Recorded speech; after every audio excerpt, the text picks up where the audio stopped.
Hi friends, good morning. ఈరోజు soup ఏంటంటే last time చేశాను, చాలా బాగా వచ్చింది. అదేంటంటే సొరకాయ అండ్ టమాటా కలిపి సూప్ అనమాట. అలాగే నిన్న చెప్పుకున్నట్టుగానే కొంచెం పన్నీరు నేతిలో వేయించాను. ఓకే, లేత సొరకాయ దొరికిందండి చాలా రోజుల తర్వాత, చాలా బాగుంది. ఓకే, అది కూర చేస్తూ చిన్న ముక్క అట్టి పెట్టుకున్నాను. అది అండ్ టమాటా కొంచెం మంచిగా కచ్చగా కాకుండా కొంచెం మెత్తగా దాన్ని గ్రైండ్ చేసుకున్నాను. గ్రైండ్ చేసుకుని మంచిగా సూప్.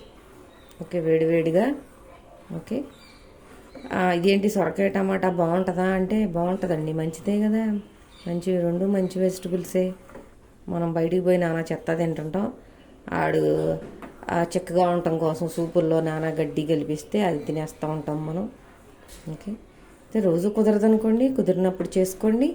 ఓకే, యాక్చువల్గా ఇంకా దాంట్లో మనం కావాల్సిన ఏమేమి వేసుకోవాలి అంటే మన ఇష్టం. నిన్న చెప్పినట్టుగా ధనియాల పౌడరు, జీలకర్ర పౌడరు, శొంఠి పౌడరు, ఓకే, మిరియాల పౌడరు, అలాగే కొంచెం దాల్చిన చెక్క పౌడరు, లవంగాల పౌడరు, లేదంటే కొంచెం అవి ఒక రెండు వేసేసుకోవచ్చు. అండ్ దెన్ లాస్ట్లో కొత్తిమీర ఓకే వేసేసుకోవచ్చు.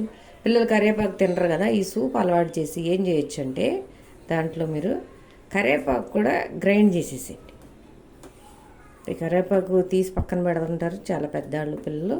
దీంతోపాటు గ్రైండ్ చేసేసేయండి, వేసేయండి బ్రహ్మాండంగా హాట్. అలాగే లాస్ట్లో కొంచెం నిమ్మకాయ పిండేసుకుని ఏది ఆలోచించకుండా పూర్తిగా మీ శ్రద్ధ అంతా మీ సూప్ మీద పెట్టి తాగేయండి, వంట పడుతుంది. ఓకేనా? Thank you.